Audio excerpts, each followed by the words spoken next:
Sumainyo ang Panginoon. At sumaiyo rin. Ang mabuting balita ng Panginoon ayon kay San Lucas. Papuri sa iyo, Panginoon. Si Maria ay nagmamadaling pumunta sa isang bayan sa kaburulan ng Huda. Pagdating sa bahay ni Zacarias, binati niya si Elizabeth. Nang marinig ni Elizabeth ang bati ni Maria, naggagalaw ang sanggol sa kanyang tiyan. Napuspos ng Espiritu Santo si Elizabeth at buong galak na sinabi, "Pinagpala ka sa mga babae at pinagpala rin ang dinadala mo sa iyong sinapupunan.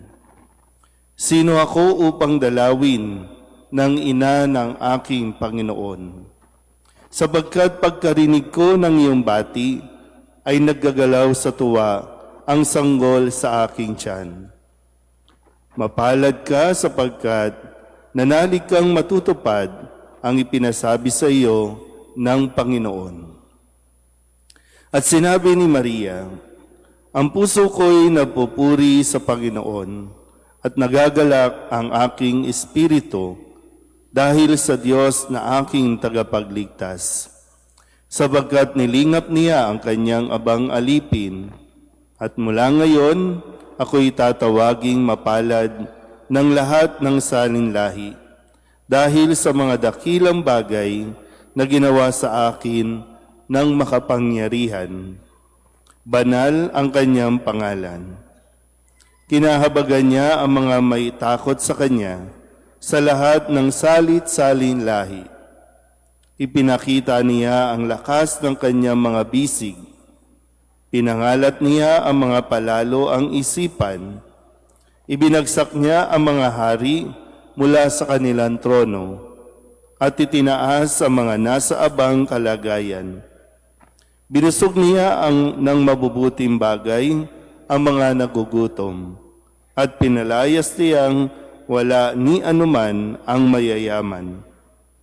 Tinulungan niya ang kanyang bayang Israel bilang pagtupad sa pangako niya sa ating mga magulang, kay Abraham at sa kanyang lahi magpakailanman." Tumira si Maria kina Elizabeth ng may 3 buwan at saka umuwi. Ang mabuting balita ng Panginoon. Pinupuri ka namin, Panginoong Hesukristo.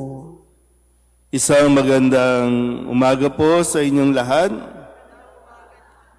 Ngayon po ay pagdiriwang natin ng dakilang kapistahan ng pag-aakyat sa langit sa mahal na Birheng Maria.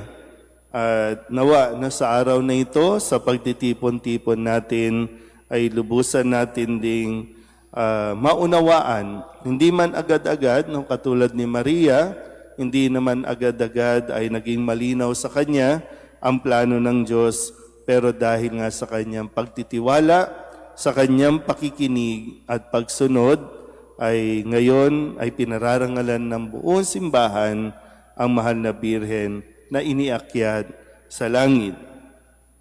Bago po yan, atin po munang balikan ang ilan sa mga salita na ipinagkaloob sa atin ng ating Panginoon sa buong linggong ito. No? At nawa, no, sa tulong ng mahal na Birheng ay atin po itong sa puso.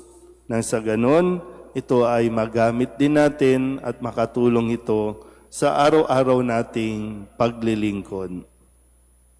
Dahil ang paglilingkod natin ay nakaugat dapat sa salita ng Diyos. Nung Lunes, ang sabi sa atin sa Ebanghelyong ipinahayag sa atin, ang taong labis na nagpapahalaga sa kanyang buhay ay siyang mawawalan nito. Yung labis, hindi sinasabing wag mong bigyan ng pagpapahalaga ang sarili, no? Ang sinasabi, ang labis na nagpapahalaga sa kanyang sarili. Kaya nga hindi pwedeng makasarili. Hindi pwedeng pansariling intensyon ang atin pong layunin, lalo tigit no, sa paglilingkod natin sa ating simbahan. Nung Martes, ang paalaala ni Kristo, tandaan ninyo ito, kapag hindi kayo nagbago at tumulad sa mga bata, hindi kayo mabibilang sa mga pinaghaharian ng Diyos. Ito ang isinagot ni Kristo no, sa tanong ng kanyang alagad, sino po ang pinakadakila sa kaharian ng langit? Sino ang pinakadakila sa kaharian ng langit? So ito yung paalala sa atin ni Kristo. Nung Miyerkules, ang sabi naman sa atin, sapagkat saan man may dalawa o tatlong nagkakatipon dahil sa akin, naroon akong kasama nila. Ito naman po yung paliwanag din sa atin kung paano ba natin mapapanumbalik ang relasyon natin sa isa't isa, kung paano natin maibabalik sa Diyos ang bawat isa. Nung Huwebes naman, ang paalala din sa atin, unang-una, tayo po ay kinahabagan ng Diyos. Kaya ang sabi niya, nahabag ako sa iyo, hindi ba dapat ka ring mahabag sa kapwa mo? Ito yung pinatawad no, na may kasalanan. Yung isa na may 10,000 pero siya ay hindi nagpatawad sa kanyang kapwa. Kaya nawa mapagnilayan din natin itong paalalang ito sa atin. Kahapon, Biyernes, ang sabi sa atin, ito'y tungkol sa usapin ng paghihiwalay. Ang sabi, dahil sa katigasan ng inyong ulo, kaya ipinahintulot ni Moises na hiwalayan ninyo ang inyong asawa. Subalit, hindi gayon sa pasimula. At ngayon, narinig natin sa pahayag no, ng ating ebanghelyo sa pagdiriwang na ito, sinabi ni Elizabeth no, at ang kanyang salita sa mahal na birhen at ito rin ay ipinapahatid sa atin. Mapalad ka sapagkat nanalig kang matutupad ang ipinasabi sa iyo ng Panginoon. Lahat ng ito, kung tutuusin, ay ipinakita na sa atin ng mahal na birhen. Kaya nga kung gusto mong maiakyat sa langit, tingnan nyo nga yung katabi ninyo kung makakaakyat sa langit. Minsan, di ba? Ang dami nating debosyon sa mahal na birhen. No? Ang dami nating ibinibigay na titulo sa mahal na birhen. Ang dami nating ibinibihis sa mahal na birhen. Pero ang lahat ng yan ay mababaliwala kung hindi naman tayo makakapiling sa langit. Ang mahal na birhen ay tao ding katulad natin. Hindi naman siya pinarangalan, ginawang Diyosa. Hindi. Nanatiling tao sa simula't simula pa. At sa pananampalataya at turo ng simbahan na si Maria ay iniakyat sa langit, katawan at kaluluwa na sinasabing hindi imposibleng tayo rin ay mapagkalooban ng Diyos ng biyayang ito. Pero siyempre, no, ang mahal na birhen yan eh. Di ba? Makikipag-compete ka pa ba? Pero ang sinasabi lang ay hindi man kasama ang katawan natin, no, dahil nga ang mahal na birhen ay walang bahid no, ng kasalanan. Ipinaglihing walang kasalanan. Ipinanganak na walang kasalanan. Namatay na walang kasalanan. Kung kaya nararapat lamang yung biyaya na ibinigay sa kanya na siya ay iniakyat sa langit. Yun ay isang grasya na talagang para sa mahal na birhen.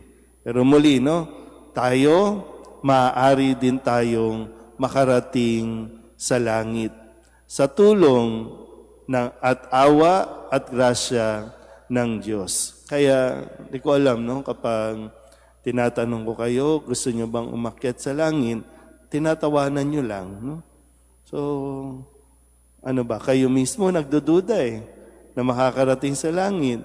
Kaya nga ang sabi, di ba, sa Ebanghelyo ngayon, mapalad ka no, na naniniwalang mangyayari ito sa iyo. So, tingnan nyo nga ulit ang katabi ninyo. Alam mo, katabi ninyo, nagdududa din, di ba, no? Na makakarating sa langit. Paano gagawin natin? Laro-laro lang tayo dito? Kaya minsan nasasabihan tayong ginagawa nating manika ang mahal na birhen.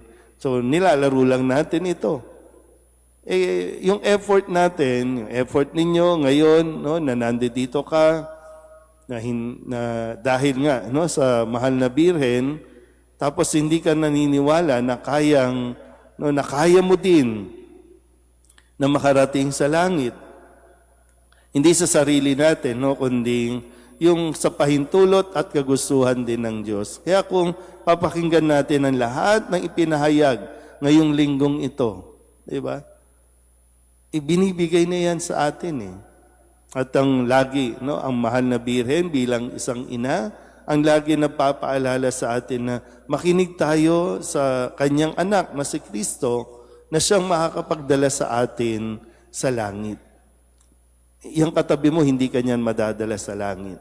Baka sa impyerno ka dalhin yan. No?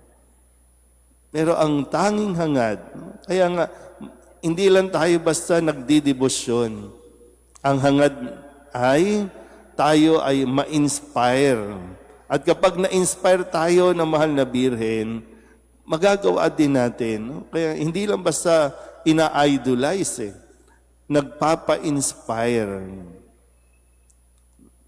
sa halimbawa ng mahal na birhen. Hindi ito pagalingan.